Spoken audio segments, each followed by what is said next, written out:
Oh, hey there. Thanks for joining us tonight. I have Neha and Chloe here. They're reading the book with me too. So why don't you pick up your book? We're reading chapter 19 tonight. Oh, Miss Tobin, Akimi called out. I need to use my librarian consultation. You sure about this? Said Kyle. That's the beauty of being a team. After you burn through mine, we'll still have yours. The hologram librarian appeared and advised Akimi that Huckleberry Finn by Mark Twain was the book located right underneath the holographic image of Dr. Seuss and Cat in the Hat. After Mrs. Tobin vanished, Kyle and Akimi used their desktop computer to find the call number for Huckleberry Finn. Kyle grabbed a pen and scribbled it down on his palm. Are you going to do what I think you're going to do? Said Akimi. Yep, I'm going to float up there, hoist myself into the nook where the hologram is, reach over the window, push it open, and stick out my hand. Technically, I will have found my way out of the library. Nothing in the rules said anything about how far outside you had to go to win. You could fall. I don't think so. I'm wiry like a monkey. Seriously, Kyle? It isn't worth it. Yes it is. Did I mention I want to win? You should improvise a safety harness, suggested Sierra Russell. Huh? Well, in this adventure book I read once, the hero was in a very similar predicament. So he removed the curled handset wires from several telephones, bundled them together, and made a safety rope.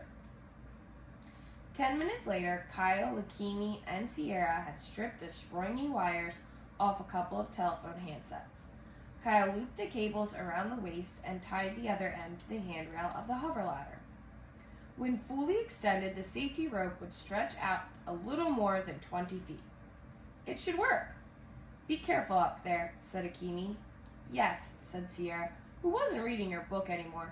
Apparently, watching a real live person risk his real live life by doing something really, really scary was one thing more exciting than reading. Kyle locked his feet into the hover ladder ski boots and brackets. Here we go. Serious adrenaline raced through his body as he tapped the call number for Huckleberry Finn into the hover ladder's book locator keypad. When you open the window, said Akimi, just shout, I found my way out, and we win. Right, said Kyle? All three of us. Huh? Hey, Sierra came up with the safety rope idea. She's on our team now, too. Fine, whatever. Just don't break your neck. Not part of the plan. Kyle pressed the enter button on the control panel. The platform floated up off the ground and drifted slightly to the right. Be careful, said Akimi. Watch out. Watch it. I'm not doing anything, said Kyle. This thingamajiggy is doing all the work. I'm just along for the ride. Kyle gripped the handles as the platform rose higher and higher. He sailed past books by Tolstoy and Thackeray. Tilting back his head, he looked up at the semi-transparent statues projected into the curved niches next to the arched windows. They were a weird mix. A thoughtful African-American man in a three-piece suit and bow tie, a guy with long curly hair, old-fashioned clothes, and a looking glass, a long-haired dude in a scruffy shirt hiding behind cutouts of the letters P and B, a bald guy with a beard.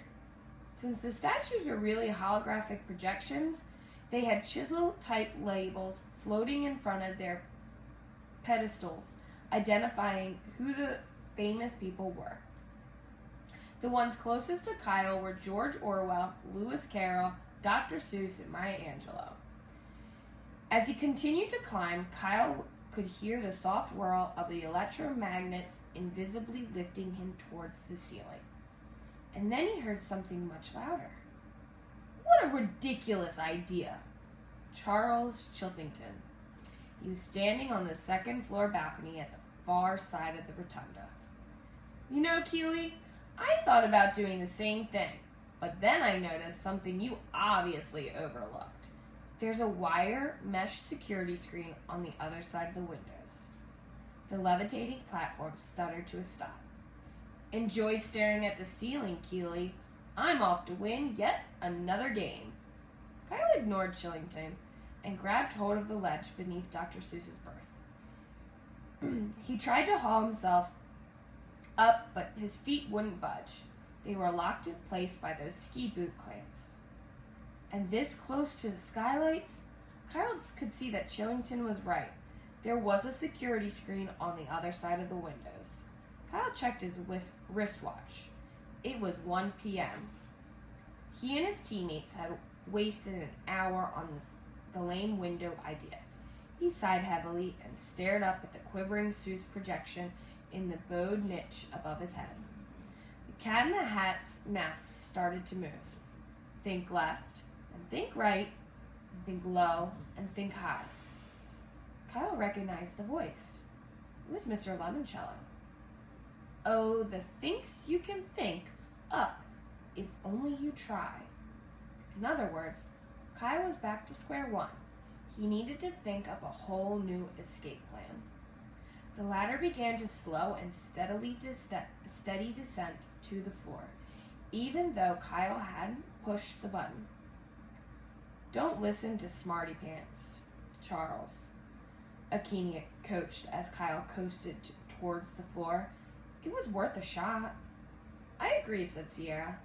A blood-curdling scream came ringing up the staircase from the basement.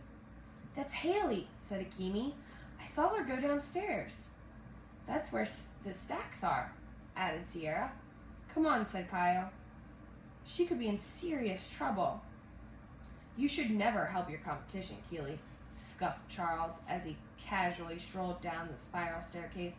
Unless, of course, you always play to lose.